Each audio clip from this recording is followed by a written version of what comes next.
Wagwan, everyone. I hope you're doing well and welcome to our Arsenal season review. As you can see, I've got some beautiful guests to either side and below me. Let's keep it clean, people. I know it's past 8, so just in StreamYard. But I hope you're all keeping well. Thank you for joining me. Massive thank you to each and every one of my guests coming in. We'll start off with you, Bobby. Thank you for coming on. How are you, man? Not bad, thank you. How are you, Tereak? I'm doing good. Am I happy the season's over? Yes, in a way. We'll get into it. But how are you, Sam? I'm all right, mate. Yeah, I miss it already a bit. I do miss it, But like I say, yeah, ups and downs. But I do miss it already. Even not Arsenal, just the Prem in general. Yeah. I do miss it already. But yeah, I hope you're all good. Totally agree. Big up King as well. Thank you for coming on. How are you, bro? I'm good, bro. It's always a pleasure to be here. I'm really looking forward to this and hear what everybody has to say this season. Yes, exactly. It should be a good discussion, debate for sure. Big up Luca, man. It's second time on the channel as well. Yeah, man. Cheers for having me on, man. It's been a great pleasure. Thanks for inviting me. It's going to be great.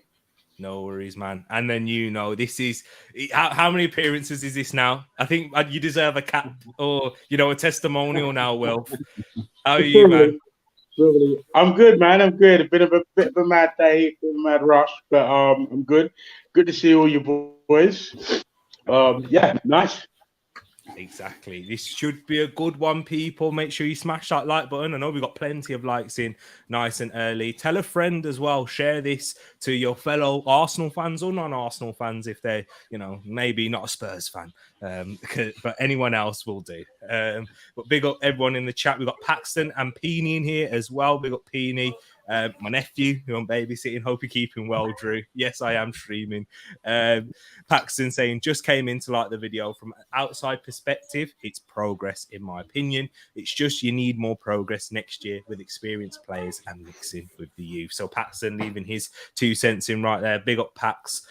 Peony saying, we need to sort out the lack of goal scoring problems in the window. After that, another mid and we'll be golden. So Peony is also feeling in a positive way, and they've got plenty of stuff that we'll get into. I'll bring up your comments on, and Pax, yes, it wasn't technical difficulties this time. Well, actually, it kind of was from Will's end. There was technical difficulties, actually. I've lied. But thanks for coming in, people. Sorry to put you out there, Will. You're a veteran now. You know what I mean? I hold my hands up. It's definitely down to me. But guys, without further ado, we'll get started. And I've got some questions written down. If Peony or anyone else watching, if you have any more questions for us, let us know, because we got some hard-hitting questions here. And I'm not going to start off soft. We're going to start off right in throwing you all at the deep end. I'll start off with you, Bobby. So what's your feeling on this season? And what I mean by that, do you see this as being a good season for showing progression, or would you class this as a failure for not capitalizing on the opportunity of finishing in the top 4? When did I do that preview with you in January? Yes, I think it was. Yeah. I think I was quite adamant then that we would finish 5th. So we finished 5th with the 6th best squad of the season. So for me, that's okay. I'm an Arsenal fan, though, from the 80s, so I expect better. But we're going in the right direction, and that's how I see it right now. From last season, which I said was absolutely awful, it's definitely progress, but we need to have a very good summer, and I will hold my opinion until 10 games into next season. There you go. Interesting. And what about you, Sam? What do you see this? What's the overriding feeling that you have at the moment with using your thoughts and feelings? Well, because Bobby was just saying what I predicted, and I said that if we signed Erdegaard, I think we could get 7th. So, and we did. And yeah, as the season got into December, and we lost to Man United and Everton, I wasn't sure on Arteta, and then you bring back your expectations, because we went on a bit of a run pre-Christmas and then fell off a bit. Aubameyang went and all that. So I was like, so 5th, 6th, fine. And then obviously, like, as the season goes on, you can't help but get more excited. And it's basically what Arsenal fans, I think, they're frustrated because we had it in our hands. But at the end of the day, we were only in for 4th because of others' failures. Tottenham kept bottling simple games. Brighton at home, lost to Man United, gave us the opportunity to go ahead and get that lead. And we had games in hand, obviously, because, as they say, we weren't ready in January for whatever. So realistically, it's a bit like when the opportunities, it's like, when Liverpool had the chance to win the league, like their fans will go, well, if we'd have beaten Tottenham, we'd be champions. So can they be annoyed at not winning the league? Yeah, but they were only there because City lost to Tottenham and drew with West Ham, whatever. So it is progress for us. I do understand people annoyed that we didn't finish the job because we should have. You can't. It's criminal we didn't beat Newcastle. But overall, yeah, it's absolutely progress. I can't, watch the last 2 years of Emery and the first full season of Arteta, and then this season and not think it's progress, because the football we've played, the players' improvement, yeah, I'd say it's progress. There you go. And what about your thoughts, King? Do you agree or disagree with Sam? I have a different answer than I think most people have, and I got two answers. And the reason why it's two is that I have one answer for Arsenal Football Club, and I have another one for Arteta. So for Arsenal Football Club, I think it's a failure. I think we haven't been in Champions League since 2015, right? Or 16, something like that. It's been like 5-6 years now. I've lost count. And yeah, even the owners, they took over in 2018. So now it's 4 straight years since they've been 100% owned the club. But as a majority owner, it's 6 years. And that's not good enough. It's not good enough if you look at the amount of money we've spent, the amount of players we bought, the amount of managers we have sacked. It's a failure. We weren't supposed to be 5th and be without Champions League for 5-6 years if you look at the amount of money investment we've done. So for the club, it's a failure. They've failed. And I also think that they failed Arteta in January. I believe that if the club told him, you can go out and you can buy a midfielder and you can buy a goal-scoring player, he's not turning that down. But the ambition from the club was just to try and secure Europe. Whatever else we get is a bonus. So for me, that's the wrong mentality. The mentality should have been, it's an opportunity. Let's grab it with both hands and maximize it. If we get it, fair play. If we still don't get it, we did our best and we brought in players that are better and will kick on and have a preseason. For the manager, it's a progress because he finished 8th in his first 2 seasons and now he's finished 5th. But what is more progress for me isn't where we finish, it's the way he's evolved with his tactics. It is the players that's brought in. It is the youth project that we now have at the club.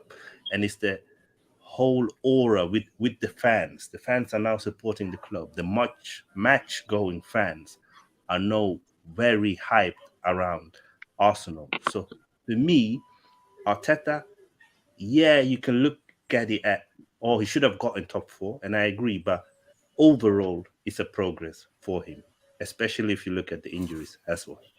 Very interesting. What about your thoughts, Luca, on the season overall? To be honest, I think it's a failure. I agree with Saeed as well. I think it's a failure in my opinion because the amount of money we have spent in the transfer market, right?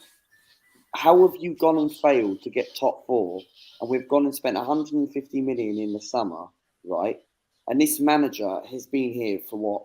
He's had about 4 or 5 transfer windows, right? And it's coming up to his 4th season, and he's gone and failed. And we've spent a lot of money, which has actually cost the football club in general.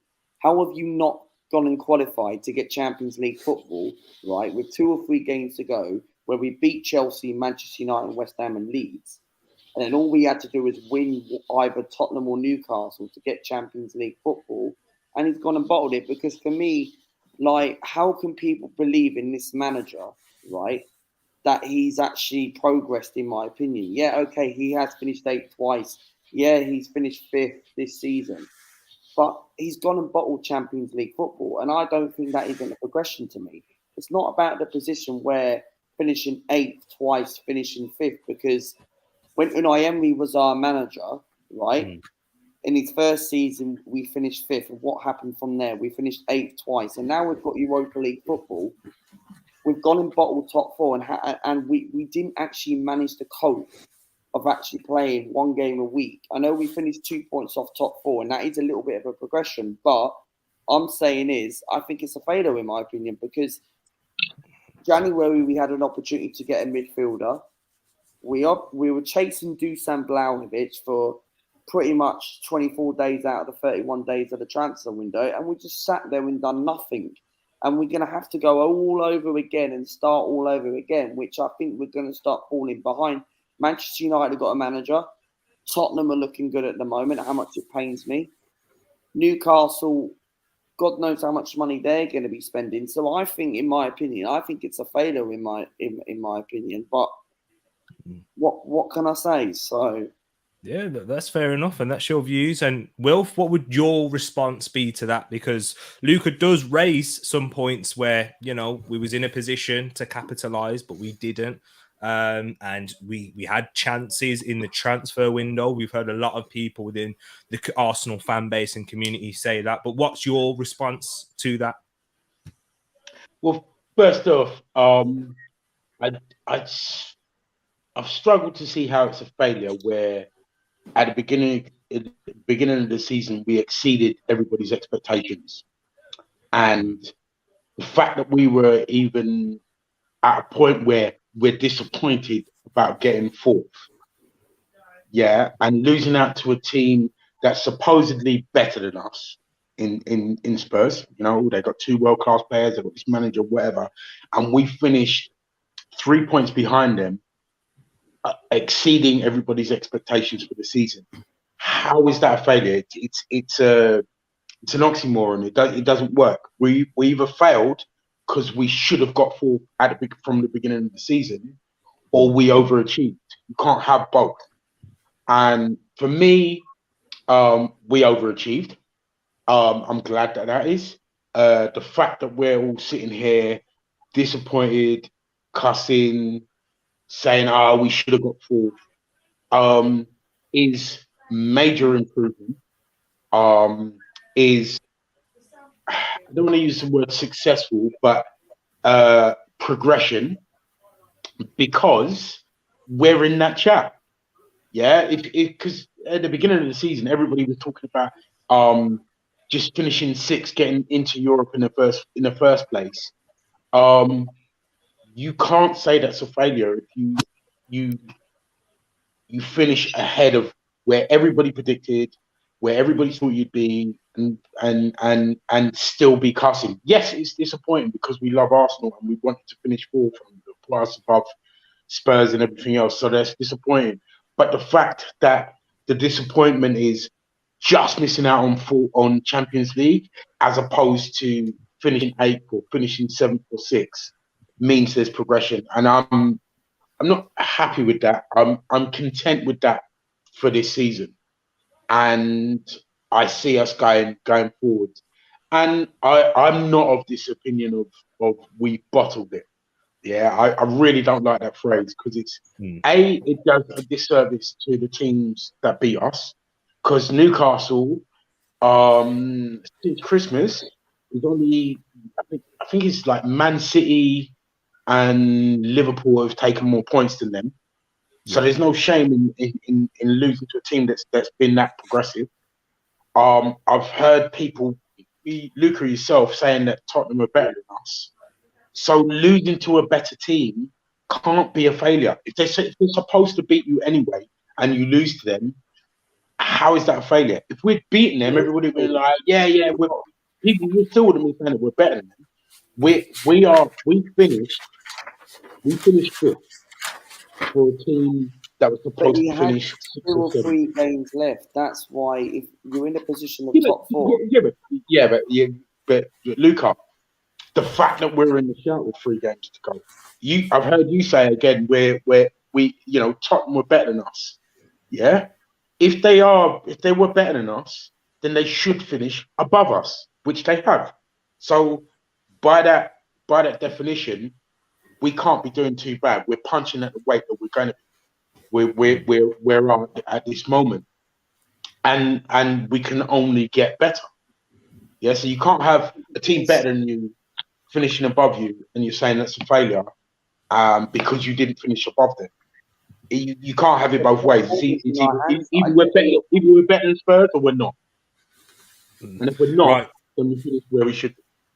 Oh, but the thing right. is, We're gonna. yeah, What were you gonna say? Sorry, Luca. Yeah, go on. Okay, so what I'm going to do is, and we'll go back to this question at the end, and then we'll Yes, see okay. once we broke it down a little bit, because we're going to review like the season as a whole. So let's take us back. I know you don't want to do this to the Do we have start of the to? season. Do we have Yes, yes, we do. Sorry, Sam. Let's take us back to the start of the season. First 3 games in defeat, losing our first game at home to Brentford. Yes, there were certain things in context where we were missing players due to COVID, and then we also had players, we didn't quite complete our business in the transfer window at that point. Lost to Chelsea, and then the same reason there, and then obviously the 5-0 to Manchester City. Although, let's not forget, we're going to be reviewing all competitions as well. We did win 6-0 in the Carabao Cup against West Brom's B-side. So I'm going to ask you this, Bobby. Like, when you're like what was your thoughts at that start of the season? Because I'll do a video later up on the channel reacting to our Premier League predictions. Wilf had a few predictions in there as well on the early days of the channel. But what was your thoughts at that point in time? Did you think Arteta was even going to last the season? Or was you looking towards, all right, maybe we still need to get a few players in the transfer window, etc.? If we're just talking about those 3 specific games, I wasn't worried at all. I was expecting to not necessarily lose to Brentford, but I knew it wouldn't be a win. City and was it Chelsea as well? No chance. So I was expecting maybe 1 point out of those 3 anyway. I wasn't expecting us to beat Brentford. Not in their new stadium. The way that they played in the Championship, they were still jumping up for joy. They were going to batter us, and I knew they would. And we were so weak in the team, as in injuries and illness throughout the team. So I wasn't too surprised. And I always wait for 10 games into a season anyway before I make my judgment. So I was fine, to be honest. Totally understand. Does anyone have anything else that they want to chime in on? Because I'm going to go through different points of the season through each, like individually.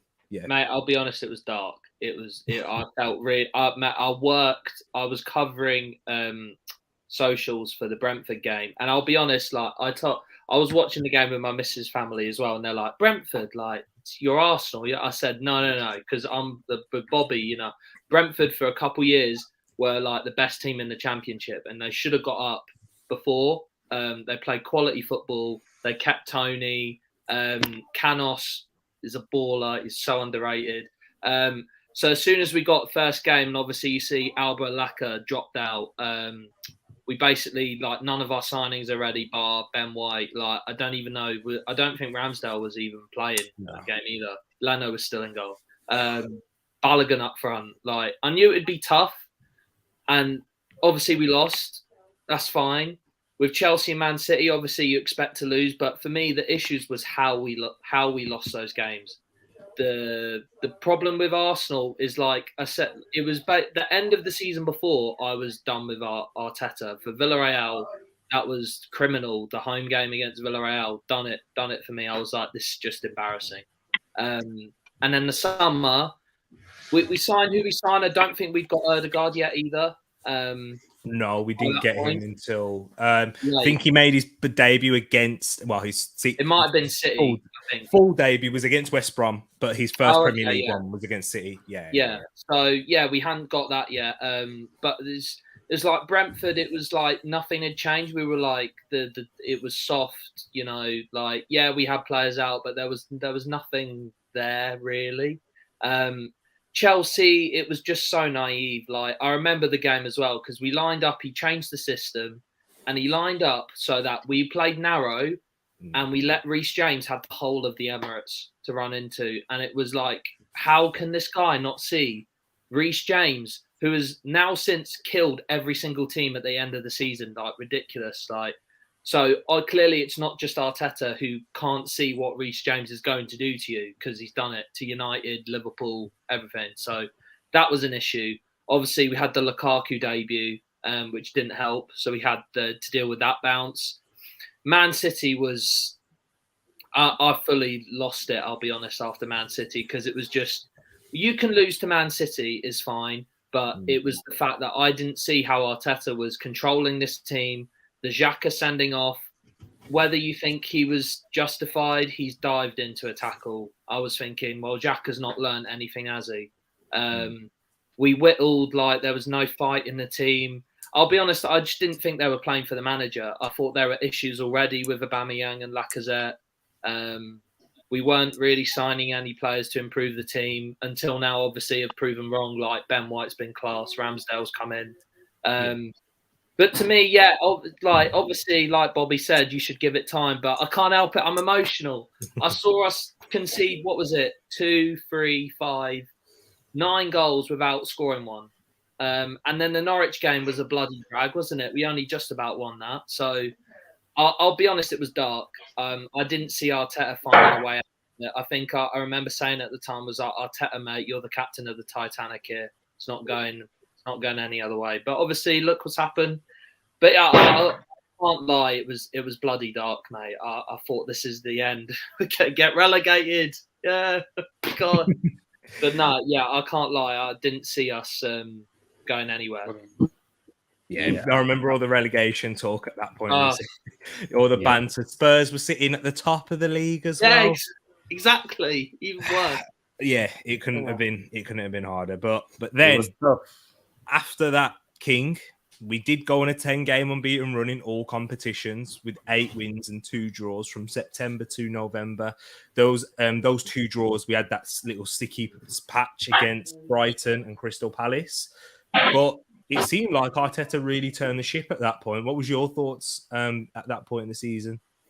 I was impressed because the season before, I felt like Arteta was still not learning fast enough to be able to cope with the intensity and the tactical awareness in the Premier League. So, and then when the season started again, it wasn't that we were losing to City and Chelsea. It was the way we were losing those games and, and all of that, as mentioned before. But then when we went on and had 10 games unbeaten, I was starting to get impressed by Arteta because he changed the way we were playing. We saw the likes of Tomiyasu, how good he was in that kind of inverted right back role, and gave the team more balance. We saw how good Ben White and Ramsdale was for the ball progression. We started to see how important Ødegaard was, and obviously Smith Rowe and Saka were firing in the beginning. So even though Aubameyang wasn't scoring a lot, the whole team were playing really well, and Tierney looked good again, and Sambi impressed in his first games as well. And I thought we find a gem, and then Partey was starting to look better as well. So overall, it was positive. I was starting to see a pattern of play. I was starting to see more creativity. So I was happy with what I was seeing for those 10 games. Yep. One sec. Sorry, I think I muted Will. Sorry. So yeah, there was a lot more positivity coming, and if you remember at that point as well, Luca, Nuno Tavares, he came in for Tierney. He was struggling with injury and was like, this guy. I remember the Liverpool game. I did a preview show on my channel with some Liverpool fans, and I was saying, I think Tavares deserves to start in this one, but he had that humbling defeat at Anfield after a decent first half. And then after that, we went and beat Newcastle. We bounced back in that game, but then we entered that December period, losing to Manchester United and Everton. What was your thoughts then? Because I was hearing a lot of Arteta out at that point. In my opinion, right, I thought going into the Christmas period, I thought like Arsenal have a very, very bad record going into the Christmas period. That defeat at Anfield was kind of expected. Like, we haven't won at Anfield for 10 years. And going into that game, right, you're thinking Tavares, right, when he first signed for us, he actually had put in a decent shift over Kieran Tierney. And the thing is, I was thinking, you know what? He's actually not a bad left back after all. And I'm thinking, you know what? And yes, I do think, yes, he did make 2 mistakes in that game at Anfield. And you cannot make mistakes in that game, especially with Liverpool's team and world-class players. But bouncing back against Newcastle, I'm thinking, you know what? That's good. And I'm thinking, going into that Man United game at Old Trafford, and I'm thinking, you know what? Our record at Old Trafford isn't great. 1 win over there since 2006 in the Premier League. And I was thinking, you know what? Let's go into that game thinking, you know what? United and Everton are shit. Get 6 points. And I'm thinking, you know what? We can actually get top 4. And then when we lost that United and Everton game, the way we lost that game, 3 defeats out of 4 games, I started to panic a little bit because we had games coming up. Yeah, we had West Ham in the mix. They were on great form going into that game. And I wasn't confident going into that game. And when we lost to Manchester United and Everton, I was thinking, are we even going to get top 4 this season? Is this a period where Arsenal do very well up to this stage? Is it going to be a season where we do up, where we talked about October, November, we're at the top 4 race? But what the positives I liked about this season is that we actually were in the top 4 over Christmas. We got those wins over West Ham, Newcastle, battered Norwich 5-0 on Boxing Day. And I was thinking, you know what? Going into the top 4 over Christmas, you're thinking, you know what? Arsenal have a chance here. Get a couple of additions in the January transfer window. You're thinking, you know what? Arteta can actually get top 4 here. And then coming into January, the transfer market, you're thinking, you know what? This is where the massive test is for Arsenal. If they can see where Arsenal really are.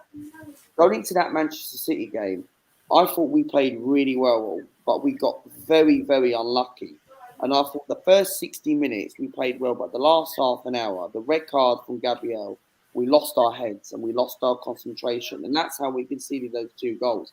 Because we battered Man City in the first half, right? And if Martinelli got that chance in, we would have won the game. And for me, maybe those 3 points would have got you into the top 4. So going into the January transfer window, I was thinking, you know what? Why has he not signed anyone? And this is where the negative I started getting into Arteta. I was thinking, right, okay. Luca, we'll get right into that. We will. I will. I'll just stop you right there. Sorry, my man. Because I wanted to ask Will from that period, in that December period where we went on those wins and then entering the January transfer window, what was your thoughts going into there? And even when we entered the new year with a defeat, it was like, it was almost like we won in a way, given like how much praise there was of the team, and we was getting bantered by opposition fans for that. But you know, that's always going to be like that. What was your thoughts? Again, I suppose I'm pragmatic about this, and like everybody, because I hear everybody keep saying about, oh, we should have bought. But there is an element of if the right player isn't there, or if the team that we want to buy from do not want to sell, there is nothing, there is sweet FA we can do about that. You can only control what you can control. So Vlahovic, we had the offer there, we, you know, all the rest, all everything. He didn't want to come, so you can't make him. Isak, his club were like release clause or nothing. It would have been stupid if we paid that release clause. And everything after that, if somebody's not of the quality, don't buy them. I've said this here, I've said this on other places, I've heard other people say it. We went through that. We've done that, buying players just to fill a stopgap, and we didn't do that. And you have to see that as progress. Yes, don't get me wrong. I wanted a new striker, a new forward, a new this, a new that, a new whatever, but it didn't come, and we didn't panic and buy just stocking fillers. Yeah, we waited, and we said, okay, the team that we've got up until now has got us here. Let's take a risk, and it was a big risk because it's injuries and suspensions and stuff that we can see it through with the squad that we've got and get rid of who we were going to get rid of anyway. Anyone who's nowhere near the first team, nowhere near pushing for the first team, they're going to go, which we did. Because none of the players, other than arguably Aubameyang, and Aubameyang weren't doing it when he was at us, we got rid of. Yeah? So I'm on record as saying at January, in the December thing, I thought there was a chance of us getting third. And there was. And, there were parts of the season where we almost did. So I was happy with our transfer business in January. I wasn't happy that we didn't bring in anyone, but I was glad that we didn't bring in crap. Most of the decks are cleared for the summer, and I was thinking very positive. My only doubt under Arteta's reign was the first 3 games of the season. That was when I was like, ooh, I don't know if this brother's up for the job. But after that, I think we have an advantage with under Arteta is that no other team knows what he's about. He hasn't got a history, he hasn't got a way of playing or a style that anyone can go, oh, right, that's Arteta's style and whatever, which worked in our favour. I think he's done an excellent job as a new manager first. Remember, he's a new manager, first job. Not just first big job, first job. And with all the pressures and crap that entailed with COVID and everything else, he's done a great job. I was very positive at the Christmas period. Yeah. And you know what? We're going to come back around. I'm going to go back to Luca and then to King, then Sam and Bobby on this. Because this is, Will, you raised the point in here. I'm being a host today, so I'm being impartial, as you can probably tell. This is the time for you guys to speak, because I like the difference of opinions that you guys have. And I share a lot of them for sure. But was Arteta, Luca, right or wrong to sell Aubameyang? Was that, the end of the season? What that proved? This is where I'm going to get into Arteta, and I hope people don't feel like I'm being offended with them, but that's fine. No, the thing is, right, I think in a way, it was the right thing in a way, because the trouble is, Aubameyang, Arteta, I'll start off with the positives first. Arteta, maybe it was the right thing to get rid of Aubameyang because of the whole issue situation. You don't turn up late for training and all that. Aubameyang, for me, I think he was just coming back from somewhere or something like that, and then Aubameyang, for me, just started to not turn up, started to not training, and I'm thinking, like, and then I get into the negative things, is that why are you letting him go on a free? Whereas I know a Saudi Arabian club were linked to him in January, where he had 6 months left, where I think he had a year left on his contract, that 7 million or something like that, they were going to get him. And I'm thinking, right, okay, try and offer more money. And I'm thinking, why are you letting Aubameyang go on free, where you're not replacing a striker of that caliber, right, where we paid in 2018 60 million for him? That is something where Arteta's done it all wrong, and this is where I started worrying. Like, yes, coming off the January transfer window, we didn't address anyone, and if we would have bought Dusan Vlahovic, we would have been sitting here getting Champions League football. But the trouble is that you do not let and release someone's and terminate their contract if you let them go on a free. If you do not sell him if you know that you're actually not going to replace anyone, because we were left, our squad was so thin, right? The African Cup of Nations came up. Partey had to go there. El Neni had to go there. Pepe had to go there. Our squad was so thin, right? And then we went into that Carabao Cup game against Liverpool in the first leg, thinking, you know what, is this going to be another 3 or 4-0 defeat? But the first leg was positive because we went with the squad what we got, and we got a draw in that game. And then the second leg we lost. So I was thinking, coming off the January transfer window, like get rid of Callum Chambers, where we only had Holding as a fit centre half. Kolasinac is gone. Pablo Mari's out on loan. Maitland-Niles, getting rid of Maitland-Niles was a massive mistake because I think he could have done a good job at right back and also playing in midfield. So I think he actually could have done a good job under Arteta. So I'm looking at it as a perspective. I'm thinking, right, coming up the transfer window, we thought, you know what, let's get behind the team. But we went on a bit of a good run. And I was thinking, hold on a minute. Coming up to those 3 games against Chelsea, Manchester United, West Ham, we got the 3 points. And when we started believing, the Arteta song started to be created and all that. And then from there, we failed to get top 4. And I'm looking at January and I'm thinking, yes, some players, yes, there was little optimistic. Xhaka and El Neni did a good job while Partey's been absent. So I think January is where it's actually affected us for not bringing a couple of additions in. Fair enough, Luca. What about you, King, in a way, when you're looking at it, because, you know, with the whole debacle that's been going on with Aubameyang, would be right or wrong to sell? And do you think that Arteta has a problem with egos, which are the rhetoric that I've been hearing? Do you think that he has a problem with managing big players? I'll start with Aubameyang and then I move on to the big players. I think Arteta was spot on with the way he handled Aubameyang. I think we have to ask ourselves, Arteta gave Aubameyang, he authorized that big contract. He gave him the armband. You do not get rid of your best goal-scoring player when you lack goals and your captain if he hasn't done something that is impossible to keep him in the squad. We are not there. We do not know the whole story. But all I can say is that why would Arteta want to get rid of Aubameyang if Aubameyang didn't do something that he could not have kept him anymore?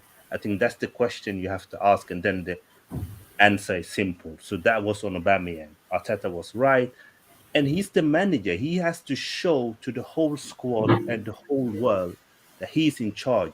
This is his team. And when it comes to handling egos, I just think is one of them that people like to throw at Arteta because they just don't like him. I'm not his biggest fan. I still think we can get a better manager, but I don't think he has a problem with handling big players. And the reason why I said that is that every elite manager is the guy and they are in charge. So if you look at someone like Pep Guardiola, he's got rid of Ronaldinho, Deco, Eto'o, Ibrahimovic. Like the list goes on and on and on. If you remember when Klopp came to Liverpool, he got rid of Saho, even though the fans loved him. Like at Dortmund, got rid of players. You know, managers do this. Tuchel, don't forget, Tuchel had issues with Aubameyang. So it's like this is not a Arteta thing. Managers comes into the club. They evaluate the club. They look at the players who are ready to listen to what they want, and the players who are not listening to do what they want to do. I'm sorry, you have to get rid of them because you are in charge. You can't be young, unexperienced, and also have players who are not listening to what you want them to do. That's never gonna work. It's never gonna work.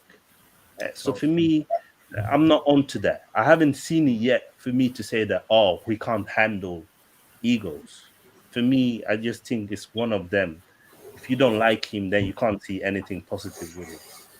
There you go, right there. And Sam, posing the same question to yourself. And also looking back, I want to ask you, because Will touched upon it in terms of, you know, not just panic buying out in January for selling him, because I think a majority of the criticism for selling Aubameyang was not replacing him. So was he right or wrong to sell him? And do you feel that there actually was a possibility of signing a replacement? First off, Luca mentioned Callum Chambers. I'll tell you right now, if that question said right or wrong to sell Callum Chambers, I'd be wrong every time. So Okay. I was annoyed that we sold Callum Chambers. just to get that off my chest, because I felt like I was the only one that was really annoyed that he left, because it was under our nose. It'd just been announced he'd gone Villa, and that was it. And I think he's personally better than Holding at centre back and Cedric at right back. So I think that let Arteta down personally, because missed his outside the boot techers all the time. But with Aubameyang, it was the best thing he's done as Arsenal manager, to be honest, because after Everton, again, I sound like a roller coaster, honestly. Like I gave up on him after 3 games. He swore me back, and then I can't remember who said it already. Luca, I think, said it. Like, Everton and Man United are crap. We should be beating them, and it was embarrassing how we lost. I was like, this guy, I can't get a radar of Arteta. I don't know how good he is. Ruthless. Aubameyang, you're a disgrace, because I'll tell you what, he scored all the goals, but at the end of the day, you turn up late to a North London derby. You are the captain. F off. So, and you know what? That was Arsene Wenger's problem, because Wenger gave so much time to players who let him down year after year. I can't tell you how many times I looked at this Arsenal squad under Wenger and was like, we're still relying on these half-assed. We're still trying to get Ozil to turn up for more than half a season. We're still trying to get Giroud going, even though he can only play one way. And we're still trying to do this with the same team. And they kept letting the poor guy down. Arteta, he sees players who aren't doing it for him, and he's cutting them off. And I have only massive respect, because look at the first game. Aubameyang was dropped. Southampton blitzed them. Lacazette scores a belter. Saka, they're playing. That tells you everything about that decision in the changing room, because I was worried when I heard Aubameyang's not just on the bench, but he's off the squad. I remember the reaction pre-Southampton when everyone heard about Aubameyang was mental. Everyone was like, oh my God, what the hell is going on? Oh my God, the captain's, oh my God. We beat Southampton 3-0. We played one of our best games of the season. Then we battered Leeds. Then we battered Norwich. So you're thinking, hold on, this captain's been dropped. He's clearly up for sale, and the team are playing better. I know he's had a positive effect on the younger lads, and he seems to be a positive character, but his attitude stank. Like, let's not beat around the bush. He scored goals, but his performances this season, actually last season as well, as soon as he got the big contract, he gave up. He upped his last season. He was absolutely terrible as well. So he was lucky to even be still here. As for leaving us short in January, he had to get rid of Aubameyang. It's just not his problem. That Lacazette, it just pains me watching him play up front sometimes, Lacazette. It's not his fault that Lacazette just couldn't hit a barn door at all. For signing players, I partly agree with Wilf that we can't sign crap. Like, Alvaro Morata was like the guy towards the end. People were like, you know what, just get Morata. Lucas Perez vibes. Lucas Perez is for another day. I thought he didn't get a fair chance as well, actually. But Morata's, you don't want Morata. Like, people were throwing out like, oh, he's underrated. He's been at all these big clubs, and like, yeah, but all these big clubs have sold him.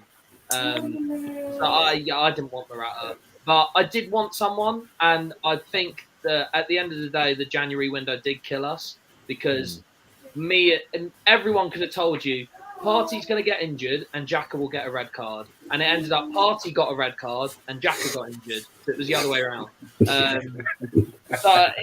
And Tierney, God bless him, I'm gutted for him. He's missing the Scotland game, but he's as bad as well. He's injured all the time. But yeah, at the end of the day, January lost us top 4. But was Arteta right? We'll see, because today we're being linked with ballers. Like, if we get these ballers, everyone will forget about January. If in a month we've got Gabriel Jesus, Yuri Tielemans, Aaron Hickey, they walk in, January's dead. So we'll see. There you go. I think you had a big point there, Sam, in terms of Arsene Wenger, and that's what I've been trying to say. Arsene Wenger's biggest strength was trusting players, and his biggest weakness was trusting players, and that's what I totally agree on that. And that's where he had his failures, but he also had his wins by showing that trust, and why players really love to play for him. Bobby, I'll also ask you your opinion on this, and I know on your channel you did a fantasy transfer window. Do you think there was anywhere else that we could have addressed in January if you can't sign a striker? Because there was, we was in for the likes of Artur, Bruno Guimaraes, which was, very loosely linked, of course. Well, Aubameyang for me had to go. Didn't fit the style of Arteta. Quite clearly, he has to work back and doesn't work back, so he's not going to do it. So just see you later. There's your coat. Go to Bogner. All right. So he left. That's fine. But my issue was that we've got this blueprint according to the process that we know what we want. So if they want to do that, at least if they've already got this idea, why couldn't they have at least dipped in maybe to get two? Maybe. For me, I would have definitely gone and got Bruno. I would have offered Leon an extra 5 million and nicked him, because he would have been mind-blowing for us, quite clearly. Now we've seen it in Newcastle how good he is, but I would have also taken a risk on Weghorst because he was 15 million, nothing. But as you know, who is my favourite player that we still haven't even given a chance this year? Birev. Honestly, that guy could have done something for us as well, but we haven't given him the chance, and I still believe that he is someone for the future, probably near future now as well. Yeah. Exactly. There you go, right there. And Wilf, of course, you're the one who brought up on it. So yeah, you can have your rounding points on this, right or wrong, to sell Aubameyang. Then I'll move into an interesting part where everyone can get involved in this as well. 100% right to sell Aubameyang, and I don't think Arteta had a choice. Aubameyang sold himself. He did it at Dortmund. He down tools for whatever reason. It was no longer the fit. Yeah, I genuinely don't think he would have made any difference to us, because we'd moved on in style of play from him. You can see that because Barcelona, they play his style of football where it suited him. We had progressed from that, and I loved Oba, but he had to go. When your time's up, your time's up. And Arteta showed strong, good management by doing that. People never said Pep was soft or couldn't handle the big players when he got rid of Sane. And Sane was banging in goals for him. You understand? Mm. So why is it when our manager does that? Because he's inexperienced, he can't handle players and he can't handle big egos. But when other managers from other clubs do it, they're seen as strong, and they getting rid of the bad season in the dressing room. That's what Arteta did. He has gotten rid of all the negative Nancy's, the disruptive influences in that dressing room. You know, your Mesut Ozils, your Aubameyangs, and don't get me wrong, they're different kinds of disruption. But I think Tonk said it. North London derby, arguably the biggest fixture of the season, and you turn up late, and you're the captain. If you were on the bench and you turned up late, that's disrespectful. That's disrespectful to your teammates. That's disrespectful to the club. That's disrespectful to your manager, and it's disrespectful to the fans. I mean, we crucified Xhaka when he was disrespectful to the fans. Yeah. But Oba, because we like him and he scores goals and whatever, disrespect is disrespect. And he obviously showed that he was not going to turn it around and be what Arteta, be the leader that Arteta needed. So he's got to go. And he forced Arteta's hand to do it in January. Otherwise, he would have done it in the summer. So, yeah, we weren't prepared for it because we weren't prepared for Aubameyang to do what he did. You know, so that's why we weren't prepared to get rid of him, because they would have probably got rid of him in the summer anyway. But that's why it looked like we weren't prepared. and you don't change the plan because it starts raining. If your plan's your plan and you stick to it, you don't I mean, I do. suddenly But carry on. Yeah, well, you don't suddenly go and if you're building a gazebo, you don't suddenly go and buy an umbrella and then you can't pull the gazebo when you're ready. You know what I mean? It's we stick to the plan. You know what I mean? We stick to the plan. Things change, but if we're progressing and what we've got can make this do till the long-term plan is seen through, that's what we do. There you go, right there. Can I just comment on it? Yeah, of course, man. Okay. For me, personally, this is just my opinion. Yeah. In football, circumstances keep on changing. Nothing is like you can have your plan, but every club also has their plan, and situations keep on changing. And certain things you can predict, certain things you can't predict. And for me, I personally believe that we should have bought players in January. And I think there were lots of players that were changing team in January who would have improved us. And just quickly, I know we don't like to talk about. Yeah, I'm coming.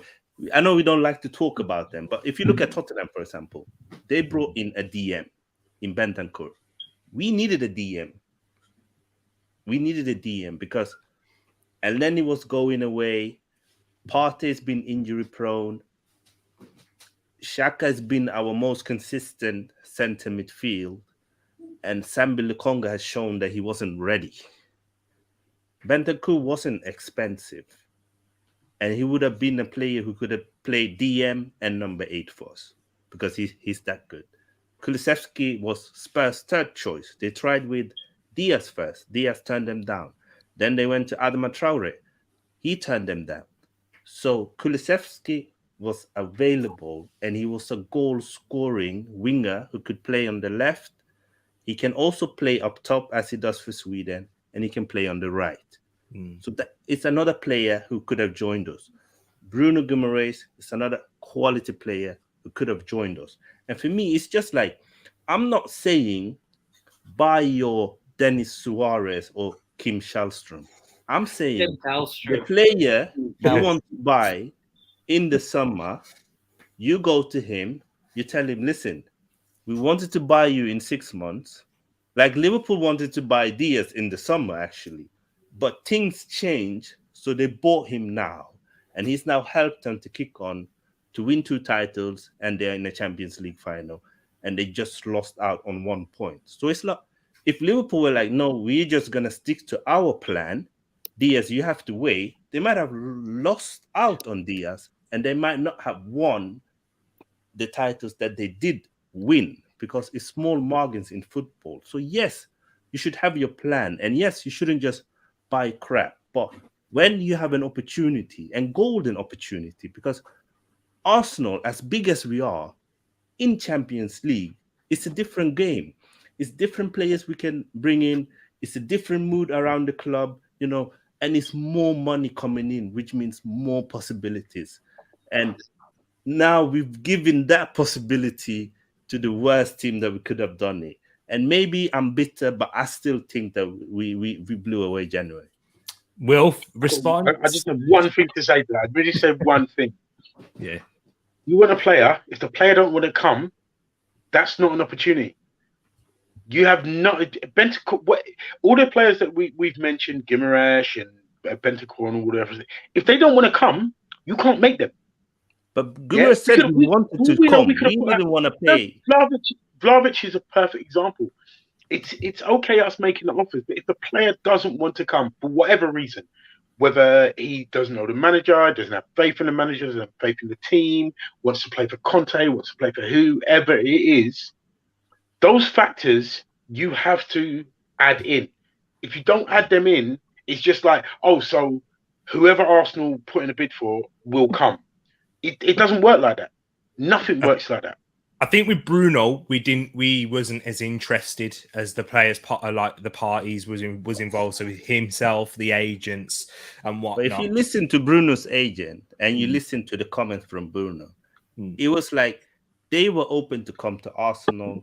Arsenal didn't want to pay the piece. Yeah. Regarding other players, I don't know if they wanted to come or if they would have come, but we didn't try to get them. And that's all I'm saying. I cannot blame someone for trying. Like, I can't blame Arsenal for trying to get Blahovic. But we didn't try to get Kulusevski. We didn't try to get Bentancur. We didn't try to get Bruno. And we didn't try to get in any defender or any defensive players. And you could see that we were lacking players because they keep getting injured. They would keep, COVID was still around. Like, and we even when we weakened the entered squad. the new year with a defeat. Hey, is that me I can hear in the background? Yeah, sorry. That's I don't all know right. where it kicked I love in. the sound of my own voice anyway. Is that it? Did you finish on your point there, King?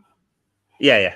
Perfect. There we go. So, Luca, we'll go over to you now for this part, and I'm going to give you, I want you to rate the defense this season. Has it improved or regressed? So I'll give you the defense, talk about, including the goalkeeper as well, our back five, and, all the defenders that had a part to play. Ramsdale is very improved this season because when we first were linked with him, I wanted the Ajax goalkeeper Onana, and I know he had a bit of a drug ban where we couldn't sign him until I think it was November, December last year. Whereas there was concerns about Bern Leno, whether we thought let's keep him until January, bring Onana in, and then we have another backup goalkeeper or sign a goalkeeper. But Ramsdale has come in and he's actually made the difference.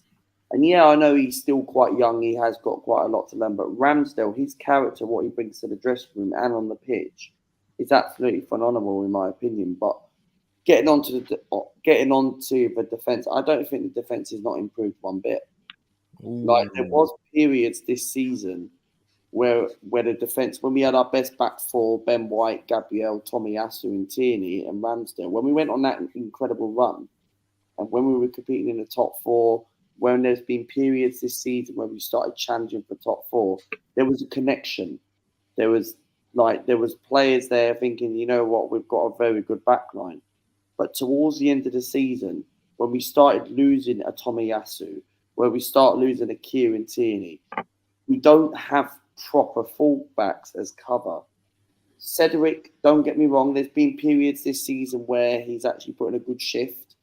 Tavares did that right back in the autumn of last year, where coming up to that Liverpool game where I thought, yeah, okay, he made two massive mistakes. But we don't really have any cover, and that is the problem. And to me, I think the defence is not really improved. Like, we've conceded more goals compared to last season, whereas that is something where we've got to fix the defence in the transfer window. Like, I'm hearing that we're linked with, or we're closing on a Bologna defender who plays in Scotland, Hickey or someone like that. Apparently, I don't know much about him. So apparently, I'm hearing that he's good. So I think we need to look at a right back in the summer. I'd go and get Spence from Nottingham Forest. And but no, I think the defence is not really improved. Look, there's been certain ways where it has improved, but I still think we need to have a proper defence if we want to start getting higher in the table. Totally hear that, man. And what about you, Bobby? We've seen, for me, like I says I'm going to be impartial, but I promise you I will, because at the first 11 defense, I think we have to agree that is solid and that has shown major improvement. But of course, your defense isn't just a normal back five, because sometimes at points in the season, you will need another centre back, another fullback to come in at times. The best example is Liverpool.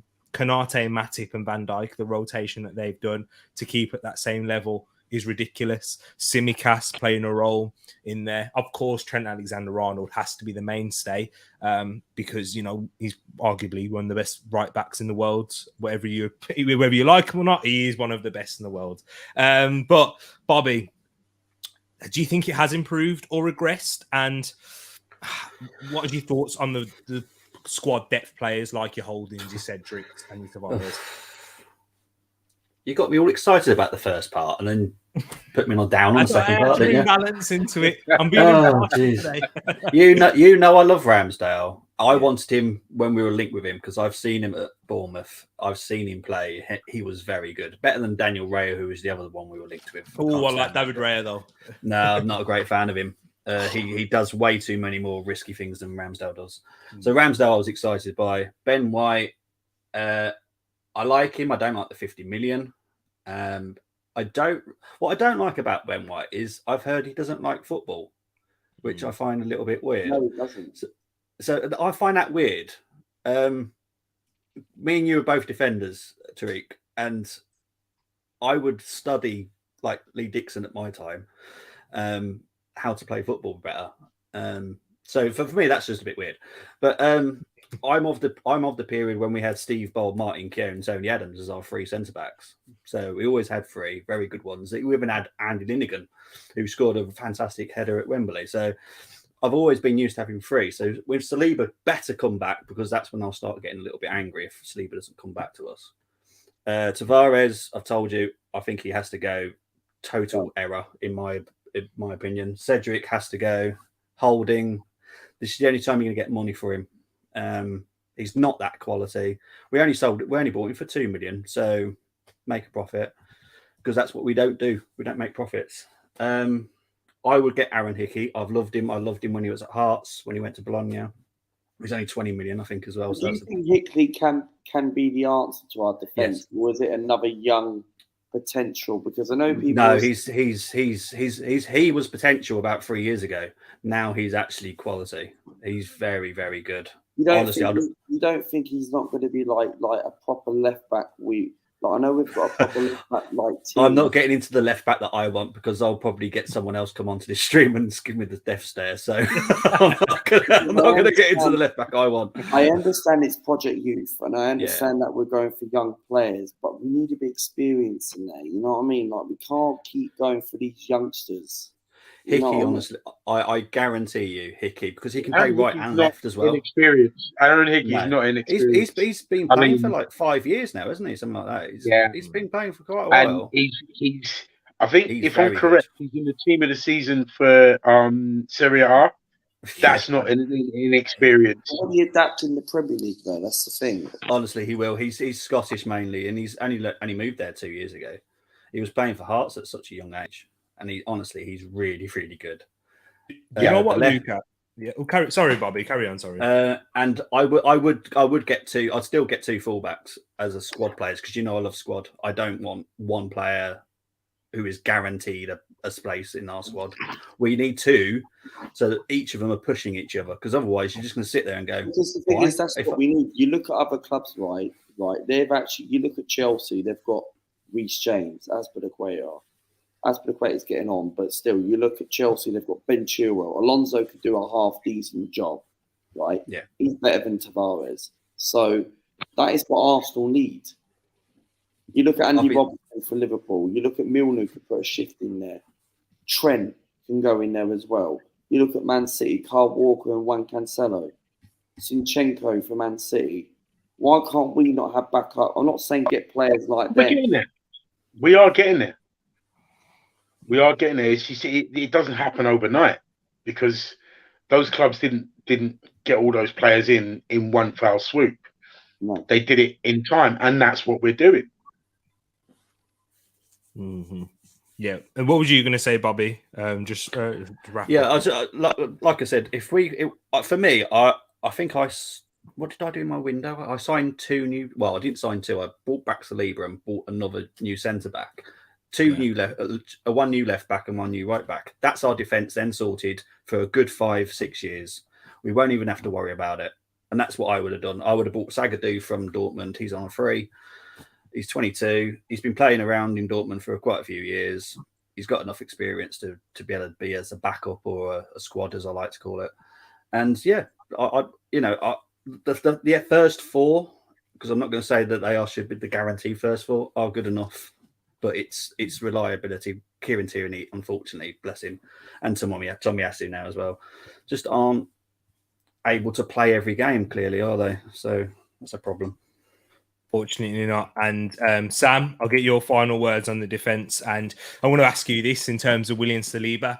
We've obviously heard news come out today. And if you're watching this on a video later, it's the 24th of May, about Arteta saying that he's going to be coming back. Do you think that adds some improved quality in squad depth for our backline? Yeah, sorry for shooting off. I'll have to disappear soon as well. That's right, man. No worries. Yeah, with Saliba, I mean, lots of people thought they knew the situation, really, didn't they? They thought, he's fallen out with him. Some person on a space the other day heard say, Arteta just doesn't like French people. Like, I was like, what are you on? What are you on? Our captain has literally been French for half the season. It's like half of Pepe speaks French. All this is rubbish. They thought they knew the situation, and at the end of the day, Saliba comes back into the Arsenal team after winning Young Player of the Year in Liga. He slots into the Premier League. We'll go, he's a bloody genius, because like you said on Twitter earlier, he wasn't a first team player at Saint Etienne. He was a backup to Wesley Fofana. And then Fofana went to Leicester and Saliba came in for a bit. But then we bought him. So he wasn't really a first teamer already. He'd gone out to, obviously, look, the way he originally was meant to go out on loan and didn't get a move and rotted at Arsenal for 6 months was terrible. Was that Arteta's fault? We don't know, but it was badly handled. The move to Marseille was brilliant. They had a good season. He played really well against the best players, some of the best in the world at PSG, and won Young Player of the Year. Comes in. Mari's obviously going to be sold because he was shipped out ASAP after the Lukaku ordeal. We've got Holding, White and Gabriel. So that means we need a fourth centre-back. In comes Saliba, who was like, it seemed like there was misquoting going on with that GFFN. Saliba saying, I want to go back to Marseille. Whereas people actually said, no, he didn't say that. He just said, I want to play in the Champions League, which any aspiring footballer wants to. He didn't say he wants to play it with Marseille. If Arteta, look, at the end of the day, if he comes back and Arteta and Edu are going, look, mate, we know you've had a good season. You've worked on it, blah, blah, blah. We believe you're going to be in the first team this season. You're going to be our cup guy. Europa Leagues come. We have more games. People didn't understand as well, right? You can't keep Saliba and we're playing one game a week. He's just not going to play. Exactly. So we signed Ben White for 50 mil. He's our first teamer. We get knocked out the cups. Saliba's not going to stay to play against Wickham and Nottingham Forest. He gets first team experience at Marseille. We're in Europa. Saliba comes in. He's now our European centre back. Reverses with White, who can play in Europa instead. Saliba comes Prem. It revolves around. So he's going to be in the team. If he's been told, look, mate, you're going to be in the team. We're going for Gabriel Jesus. We're going for Yuri Tielemans, established internationals. He's stupid to go Marseille in a terrible league where your lack of quality players, and realistically, what's going to get you a better call up for France? Playing in the Prem in Europe or playing at Marseille, who are going to go out of the Champions League? See, this is what I don't get is because I remember it wasn't this season just gone, but when we were in the Europa League last, Saliba was obviously, how come he wasn't called up into the Europa League squad? That is what I don't understand, because how can you not obviously call him up in the Europa League squad and then send him out at Marseille? It's like Arteta's just like kidding these sort of players. He's kidding Saliba. He's kidding Guendouzi. Saliba's played one friendly for 45 minutes. And then he never been given a chance. I'm not sure about Guendouzi, mate, though, because please don't bring up Guendouzi. Yeah, we ain't got enough time for Guendouzi today. He's a whiny little so-and-so, that Guendouzi, you know. But how come he gets in the France squad, though? Well, just a quick comment on the Saliba situation. Yeah, Arteta did admit that. That's what I was going to say. Yeah. So I think we have to understand he's not perfect, and it is also his first job. He's gonna get things wrong, and he's gonna make wrong decisions on every manager does it. Like, you can't tell me a manager, no matter how good they are, doesn't make mistakes. I mean, even look at Pep Guardiola last season in the Champions League. it was a clear mistake to not play Rodri or Fernandinho. They needed a DM. Look at this season when they played the semi-final, and he seemed as the best manager in the world. He made a mistake the weekend. He hopped Fernandinho off at half time because he got it wrong. Exactly. So, like, mistakes happen. He did it with KDB, yeah. It's always going to happen. And for me, in terms of the defense, is that the defense has improved, and we could clearly see it when everybody was fit. It was a totally different team. The balance was better. We were getting clean sheets, and the defense actually helped the attack.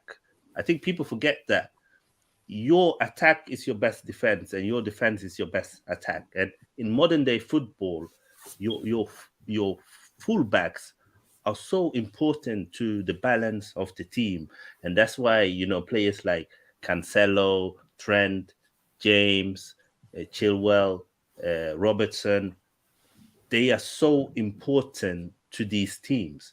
And if you look at City, before Pep bought his defenders, they were shit defensively.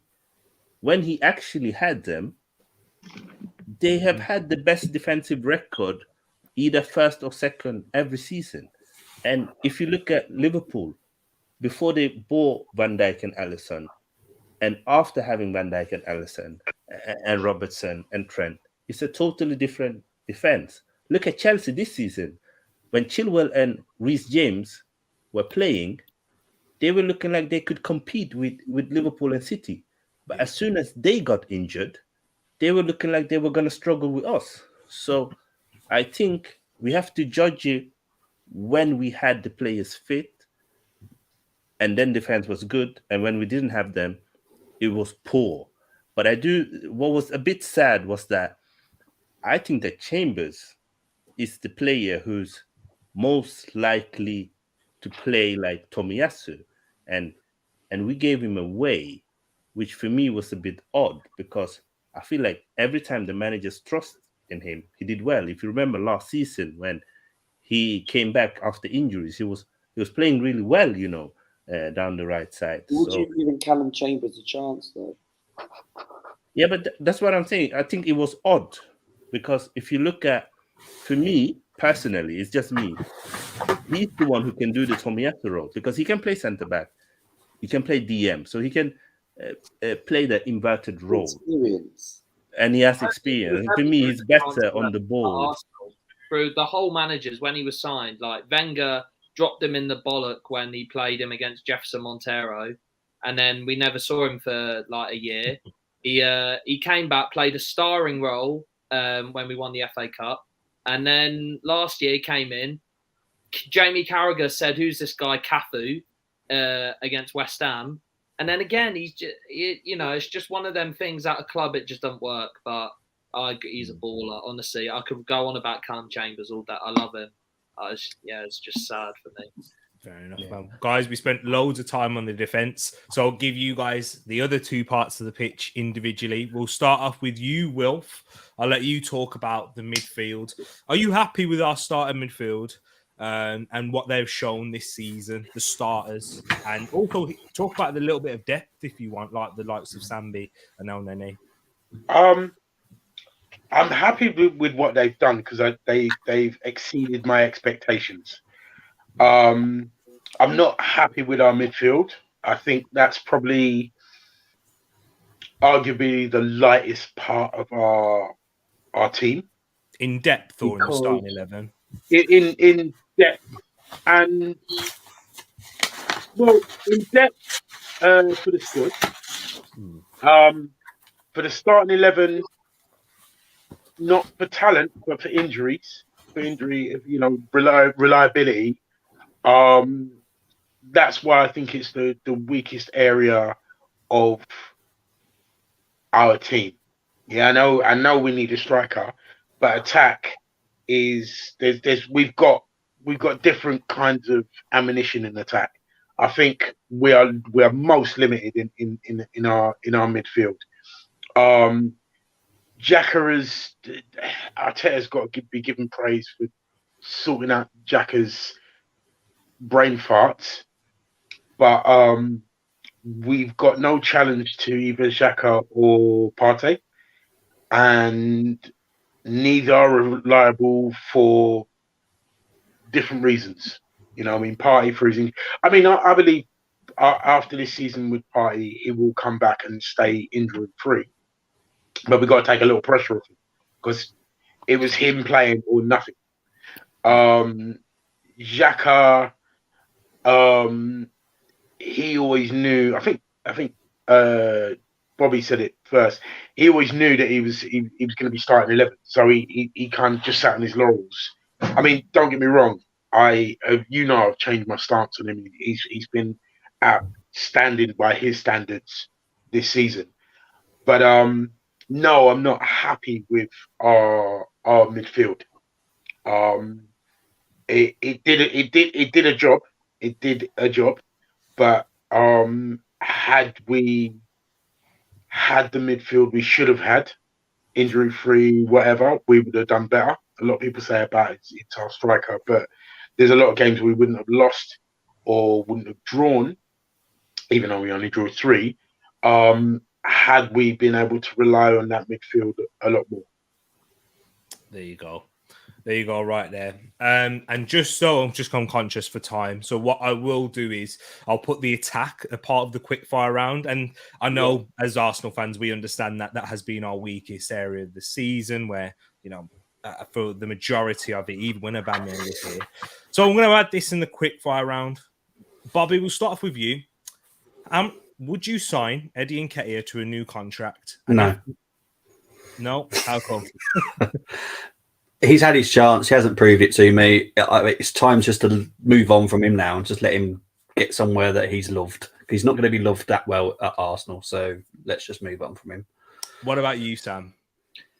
I think sentiment runs only so far in football. I think he did a job, Eddie. We'll never forget the Stamford Bridge game because it was our first win there in 10 years in the league. Apart from the COVID one, which do we really count it? He's a HLN guy, but realistically, if we want to go where we need to go, he's better off doing the Danny Welbeck, going linking up at Brighton, and then we can support Brighton with Eddie and Welbs up front. So I'd say no. What about you, Luca? Eddie, a new contract? I think, in my opinion, with Eddie Nketiah, look, I wouldn't give him a chance. He's had his chance right now, and I criticised him during the season, right? And for me, when we were short on strikers, when we only had 2 central strikers, Lacazette and Nketiah, I was thinking, when Laka came in, I was thinking, is he going to be the main central striker? Because overall, I think he's better than Nketiah.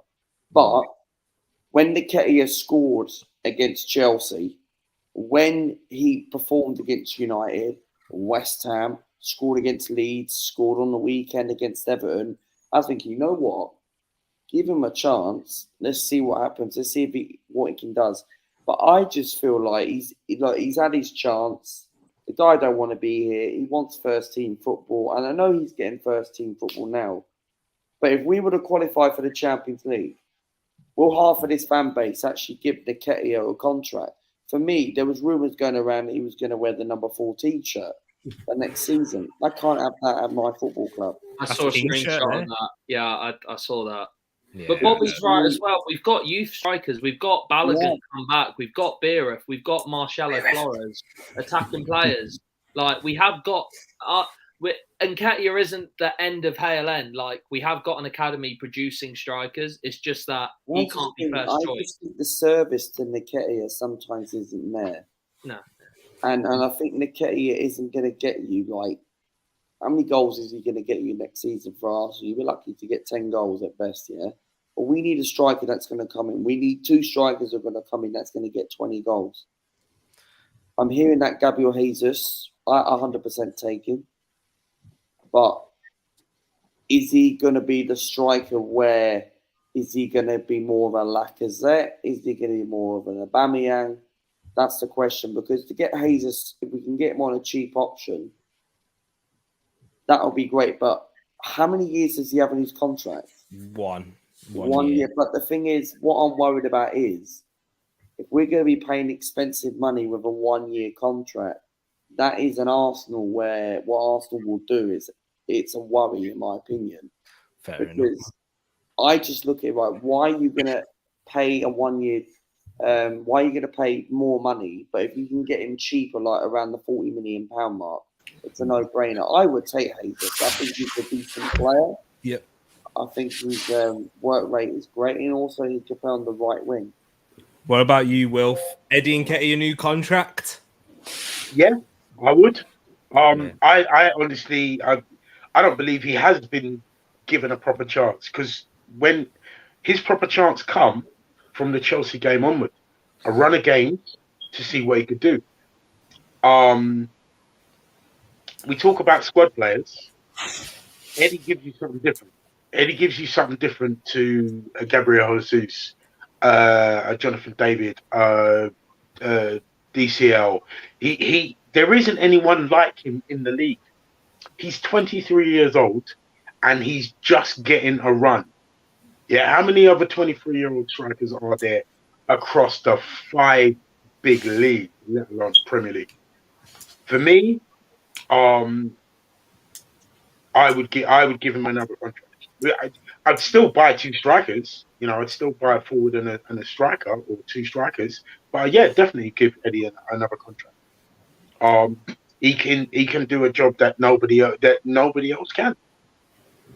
People are really harsh on him with the whole, he's had a chance. He hasn't. He'll come in for like 1 or 2 games, and then you don't see him for nowhere. He hasn't had a run like when he had a run anywhere near what Laka had, he banged in goals. Yeah, he's got 5 goals in 7 games or something, because he's had a run like Laka. I'd give him a new contract. I've got the stats here. Look at that. 28 appearances. Remember how many of those came off of the bench as well? Yeah, you can't see the sub minutes, can you? Really? Yeah, I can scroll over to how many minutes. He got 1,000 minutes, really, which isn't a lot in 28 games, over 1,000, 1,284. When you look at Saka, he's like nearly like 3,500 and odd. So he's times in that by quite a few. So yeah, I mean, I've changed my mind, and I said I would sign Eddie Nketiah anyway, and I would have him as a 3rd choice. But now we're in the Europa League, I'd sign him and have him as a 2nd choice, personally. King, I'd like to hear your thoughts on that, and I'll just go in a little bit, and then I'll let you. Can I shoot in, because I've got to shoot, by the way? Oh yeah, sure, Sam. So thank you for coming on, my bro. Let the people know where they can find you. Yeah, my Twitter name's there, SamJTonk7. If you want to see stupid Arsenal takes, follow there. Do bits for Gimme Sports, so make sure you follow them. Or there, again, some weird and wonderful things about sport and football and all that, especially the Champions League final coming up. Make sure you're on there. And follow me if you want to see more Callum Chambers propaganda and Ødegaard love. If there's anyone I love more than Chambers, it's Martin Ødegaard. So yeah. That says something. Would you keep Eddie? Would you keep Eddie? Tonks, before you go, would you keep Eddie? Would I keep Eddie? I love him because he's one of our own, but if it meant not getting another striker, I'd say no. And I want him to star at Brighton. Like I said, him and Danny Welbeck playing up front for Brighton, I'd love to see that.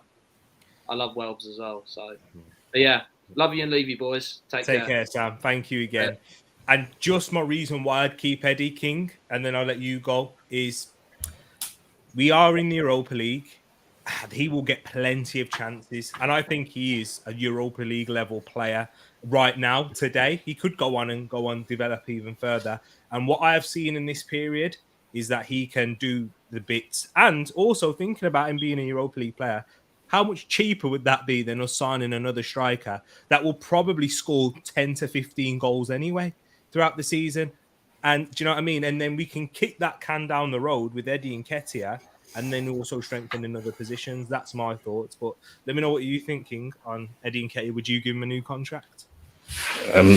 First, I'm going to be nice to Eddie, and then I'm going to say why.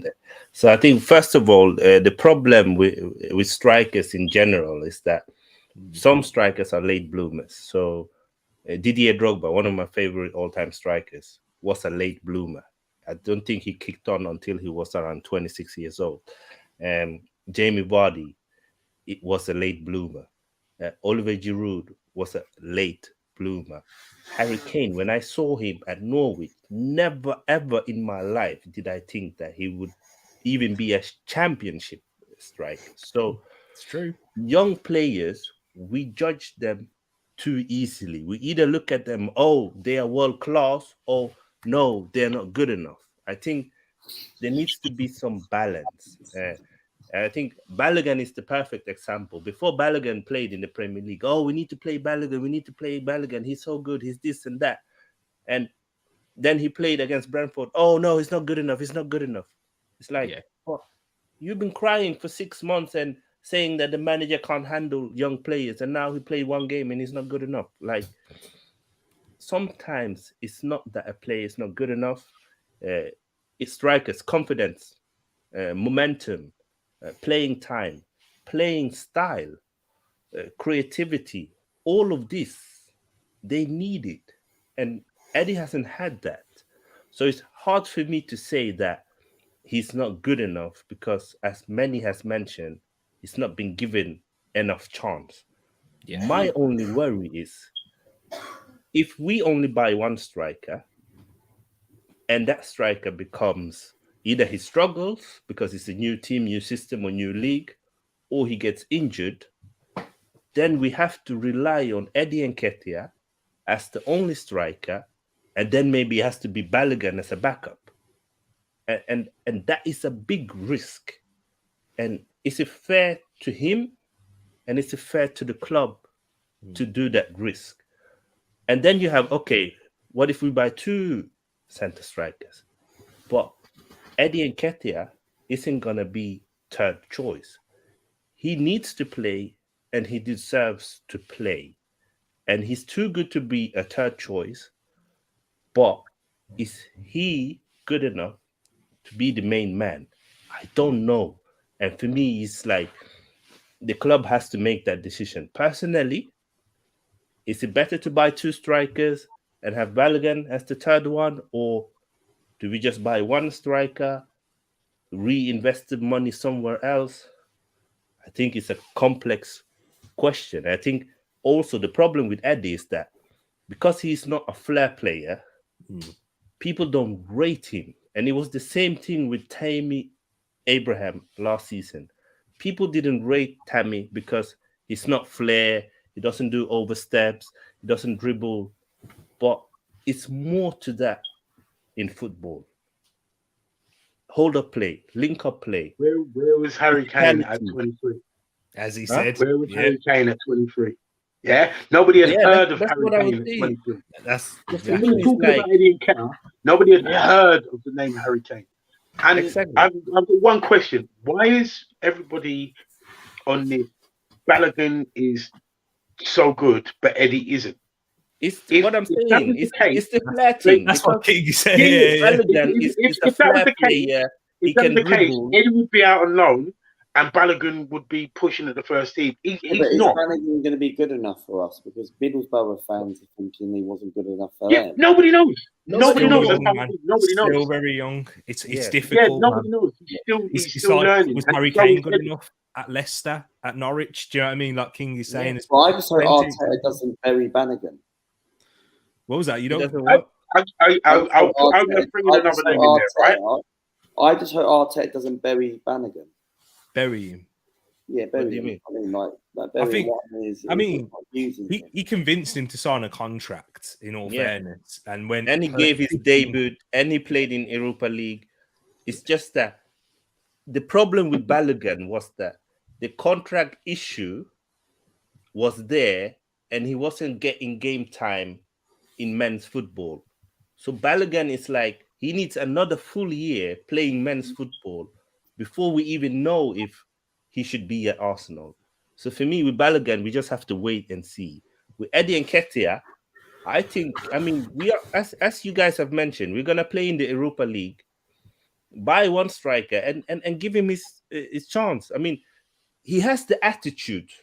Like, you are never going to see Eddie Nketiah be out drunk or do something controversial. He always gives 110%. So when we say that we want players that plays for the badge, he's gonna play for the badge. So why not give him a chance? He's young. Give him a new contract.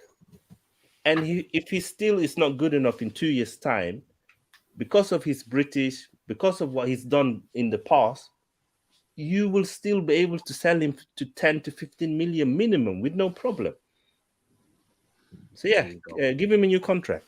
Hey, yes, King. Yeah, me and Will. Moss dropped my other signing because there's two players I'd sign and keep Eddie. Yeah. Him and Jesus and Eddie, I'd be happy.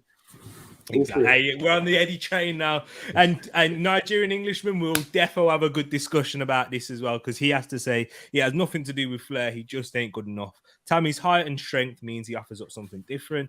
Balogun needs another loan, definitely a baller. Would rather transition Gabby up top. And hey, a lot of people share that same opinion, so I understand. But even Tammy Abraham, he said it himself. He's not that great in the air, bearing in mind he's 6 foot plus.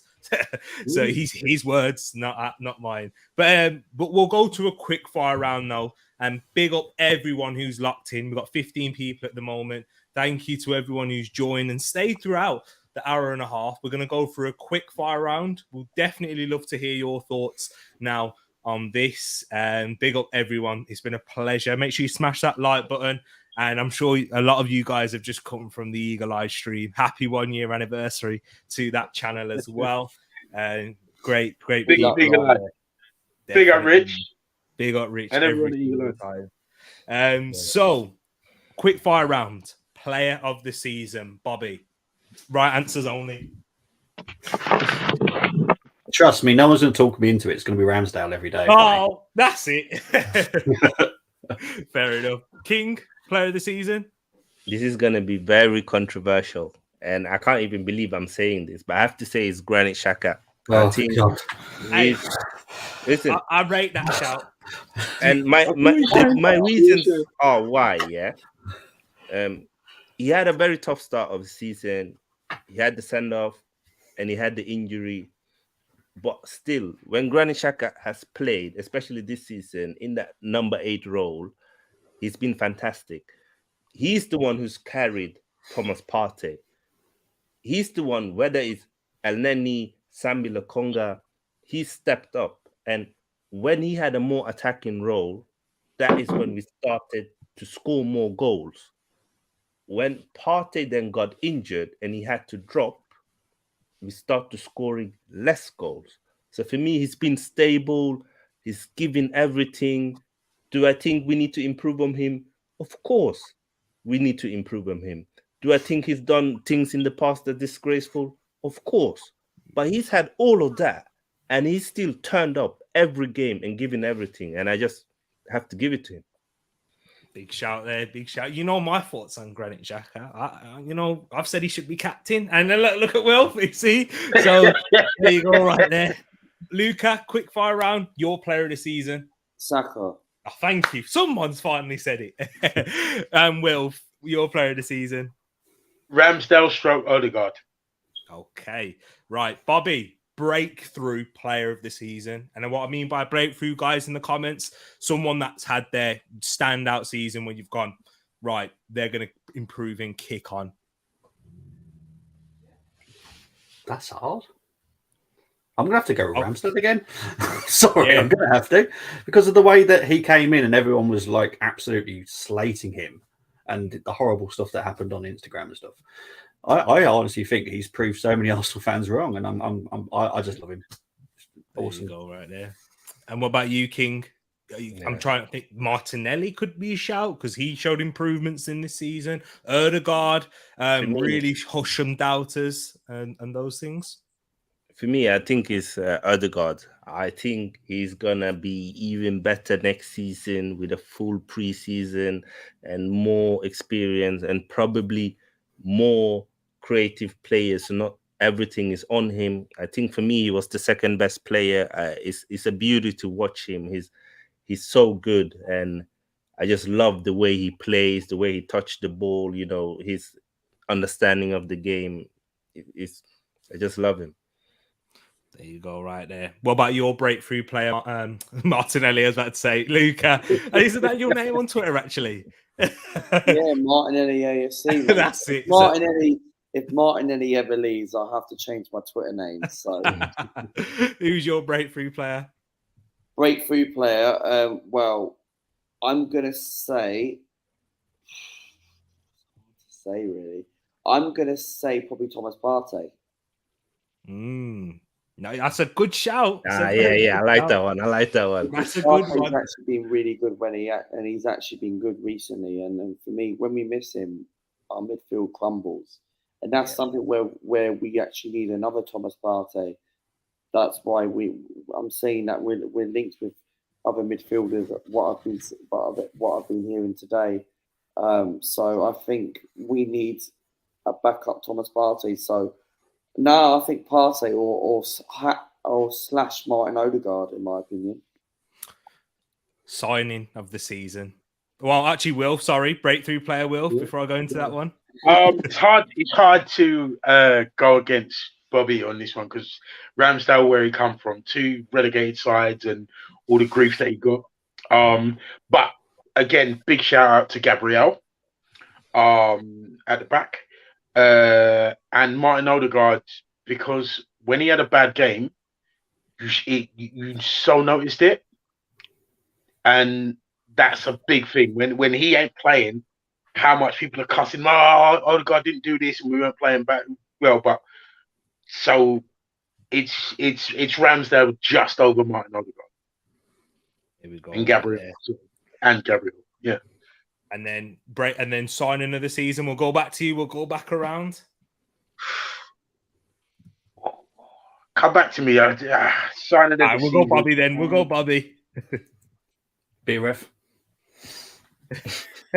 Sorry, I've got to stick with honestly. I forgot, actually, we did sign him. I forgot. We signed him about that. Yeah. Hey, you might be right. You might be prophesying something soon. Who knows? King, what about yourself? Signing of the season? It's a hard one. I think if it wasn't for injuries, I would have said Tomiyasu, but I have to say Aaron Ramsdale. I think Aaron Ramsdale was probably one of the player of the whole Premier League up until January. He was amazing. He was clean sheet. He was good in the air. He was aggressive. He had passion, playing from the back. He did have a bit of a dip at the end of the season, but I think it has a lot to do with probably exhausted and, a lot of injuries in the defense, a lot of changes. Goalkeepers doesn't like when you keep changing center backs, when you keep changing wing backs, But for me, he was so good, and I didn't expect that. I remember when I heard that we were Inting, I was like, "Oh no, not this guy! He's not good enough," But I have to be humble and accept that I was wrong. Ramsdale's been class. There you go, man. I'm loving the shouts in the comments as well, guys. Keep them coming through. We've had some good ones, even though Nigerian Englishman doesn't like our take on Xhaka. But what about yourself then, Luca? Your Ramsdale sign of the season. Because the reason why, on a quick note, is that I criticised Ramsdale because I wanted Onana, as I said right in the beginning of the show. I felt like Ramsdale's been relegated with 4 relegation clubs, and I'm thinking, why are you going out spending the massive goalkeeper where Onana was available for 5 million? But Ramsdale, for me, it's been absolutely brilliant. And what I like about Ramsdale is his character on the pitch. He looks very good. Yes, I know he's still quite young. He has got quite a lot to learn. Next season could be a different season. But I think the confidence is there. Okay, yes, might be disappointed that we didn't get Champions League football. But the thing is, Ramsdale will look at it thinking, you know what, there's a lot of progress there. Ramsdale will be like, you know what, I want to move. I want to have my confidence going into pre-season. I want to go into next season. I think Ramsdale signed for Arsenal, really. There you go, man. And then now you finally come to it there, Will. You got your signing of the season? Yeah. I agree with Luca. Ramsdale without a doubt, because Leno's great keeper, but Ramsdale's influence on that back four, especially the first half of the season, is unbelievable. People were talking about him. He's scaring strikers when they step up in front of him. So without a doubt, his exuberance, his personality, what he's brought to the team, his likability, his part of connecting with the fans, his away form. Yeah, Ramsdale. There we go then. Perfect. And then the final one, it's a little bit of a negative one, but I'll try and turn it into a positive. Disappointing player for you, or player that you want to see more next season? Bobby, we'll start with you. You might have to come back to me on that one. Ooh. Yeah. I haven't given mine. I will give mine in a separate video when I'm reacting to my Premier League predictions video. Yeah. I'll give my thoughts on those things there. This is Especially the when time the fixtures come out in 3 weeks. So. Exactly. There we go. So I'll do my video on Saturday, or Friday or Saturday. I'll confirm. In the Discord server if you're in there. But I will say I want to see more of Kieran Tierney, and that's because of injuries. Like we've been played with this player, and if he can stay fit, oh man, then honestly I think we're sorted in that left back position for the rest of the season. Coming in as well as backup. Yeah, exactly that there. So, For me, what about you? What was that? Sorry. Yeah. For me, Partey, and I'll tell you why Partey. Because we saw a big chunk of what he can do. I mean, it's partly not his fault, and it's kind of a I don't really it's harsh one because I don't think he's been disappointing. But because we've seen exactly what he is capable of and what our side looks like with him in there, he's the one that I've been most disappointed with, but not performances through injury. And if we can keep him fit,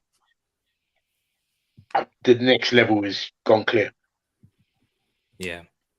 There you go then. There you go. So what I mean by disappointing, Moss, player that's, not really hit your expectations and you want to see more improvement. That's what I mean by that, by wanting to see more. What about yours, King? Mine is Peeny Win. Now I'm joking. Oh, man. But for me, I think this is going to be a bit controversial, but for me, it's been Gabriel. And the reason why is he started the season good, but I feel like since around November, December, he's been sloppy on the ball, bad passing, bad positioning, had the red card. Look, he's been very emotional. I don't know if it's linked to the fact that his wife was pregnant and maybe he didn't sleep at night and, it's a lot to become a father. I don't know if it was that or if it was something else, but he kind of looked off pace for me, especially in defense. I think he scored some good goals, but I expected more from him, and I'm not sure if he's going to be good enough on the ball and the way we want to play and move forward. And people say that Ben White needs to look out for Saliba, but for me, it's Gabriel who's going to need to look out for Saliba, because Ben White, I think he's underrated by many Arsenal fans because he's not physical, he's not strong, he's not that, Sol Campbell type, and people don't like that Ben is a ball-playing centre-back for some reason. People don't like that about him. I don't know why. Yeah. I think you make some good shouts, and I'm someone who really praised Gabriel, and I really do think he's got a serious potential. But I do think Ben White's been the better centre back out throughout the whole season, in a way. So it's a good shout. And guys in the chat, you got some great shouts with Lukonga as well. Definitely, I'm a bit more patient with him though. Young midfielders, we've seen the likes of Fabinho, Rodri coming in their first season and struggle. So yeah, for me, I got more patience. It's a good shout in that you want to see more of him. And Nigerian Englishman's response to that, I hear that Gabriel talk, bro. White has surprisingly been our best defender. Gabriel was making some odd mistakes in the third of the season. I'm with you. He needs to step up with Saliba coming. Totally agree with you right there. And then Sasha in the place saying, don't agree with King's take on Big Gabby. We look at disaster. No, I'm When- joking. We look a disaster when he doesn't play. Ben White and Gabriel is solid as hell. Interesting, yeah. They're solid. Maybe I need to be more clear. I expected more from Gabriel, and I think he had a dip at the end of the season. But as I said, I think he started well, but I just expected more from him. He kind of looked off pace for me. Yeah, I agree with you. With how highly I rate him, I do expect more from him. So yeah. And Luca, you're disappointing or player that you want to see more of next season? Disappointed what I want to see. That's a very good question. It's difficult, I know. Really difficult. I'm gonna say, come back to me after. Is that okay? Or Yeah, that's fine. Bobby, have you got your decision? You've made it. I'm gonna upset people, but it's only because I know that he can be our Tony Adams, and this is why I'm gonna say him. It's Ben White. It's not. I'm not saying he's bad because he's not, but he's got so much. He's definitely got so much Tony Adams. I had the pleasure of seeing Tony Adams the guy so doesn't much know when I was about young. football, But well, exactly, and I would personally, if I was Tony Adams, I'd sit him down and show him some videos because honestly, he's got so much talent. I just don't think he either doesn't care that much, and I don't know if that's right or not. But he's got the potential to be absolutely phenomenal, and I do believe that about him. But he has these games that he just seems to be a bit off. But I do think he could be so much better.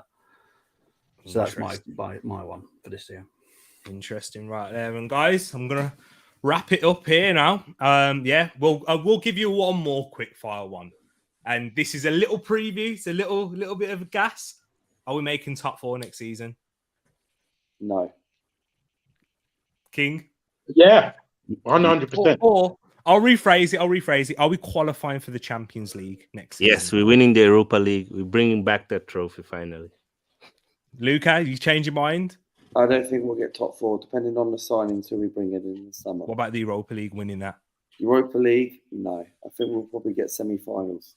Hey, look at their fingers. Look how if you can't count, it's 1, 2, 3. Are you still saying it, Will? If you're still sticking by it, top 3. Third. He's going Third. Without a doubt. I'm saying keep calling it. You might get it. I think Chelsea will no. flop. I mean, remember up until a couple of weeks ago, we were 1 point off that. Yeah, we were 1 point off.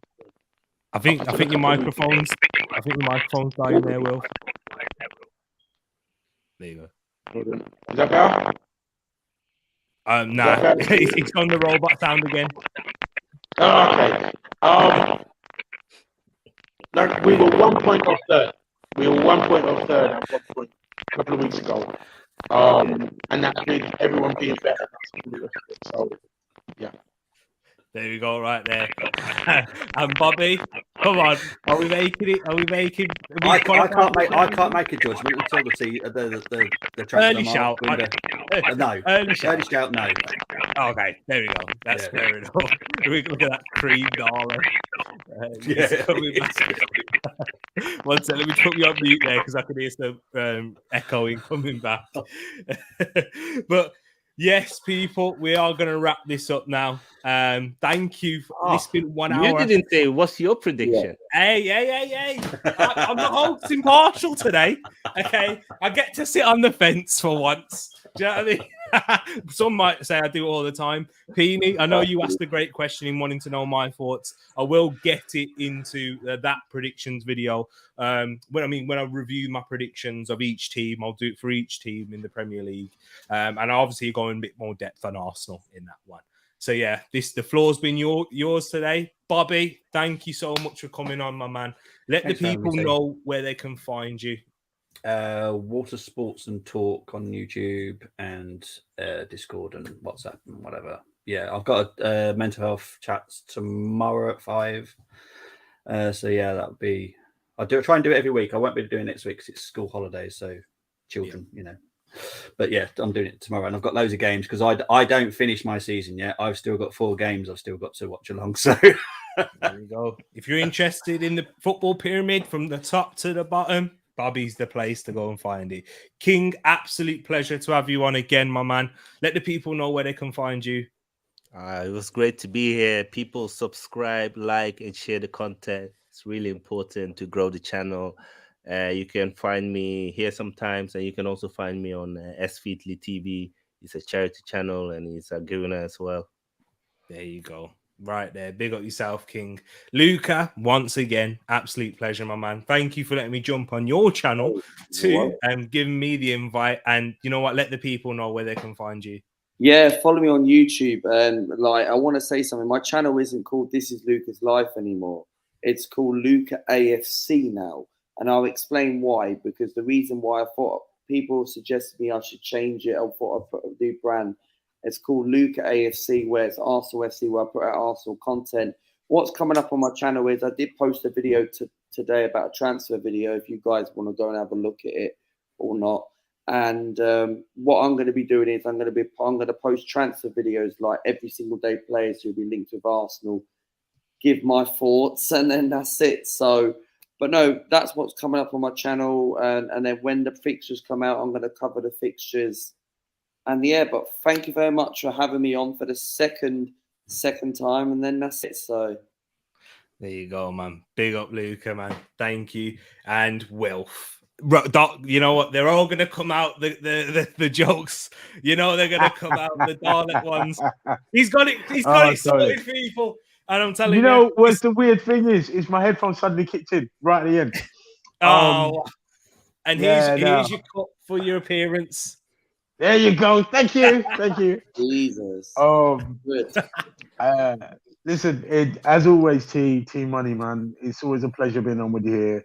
I love being part of this platform, being part of this community, and it's a big honor to even get asked, let alone get on. You know what I mean? So always, you're my little brother. So you know exactly, man. Yeah, you were OG, man. You hear it from the very start. As I said, you was in the prediction video, giving your predictions. I mean, I'm gonna hold tight on what one of your hot takes were. Oh, I know you said you know what I'm talking about. I know it is already. I remember that one. I knew it was gonna come back to haunt me, but I stand by. I own that, man. I own that. If you want to know, people, stay locked into the channel. But guys, it has been an absolute pleasure spending all the Arsenal fans, non-Arsenal fans in here as well. It's been a pleasure going on this journey. My first year will be in August, but my first season on YouTube, and it's been an absolute pleasure to meet the likes of everyone on this panel and each and every single one of you guys in the chat. Hopefully one day we'll all get to link up and meet each other soon. That would be the dream. You know what? You guys have made my year, my season. So it's been a pleasure. And we'll keep on going. Likewise. Thank you very much, people. We are out. Love and peace to you all. Happy 1 year anniversary to Rich right there. And just to show out. I'll play his outro here. Peace, people.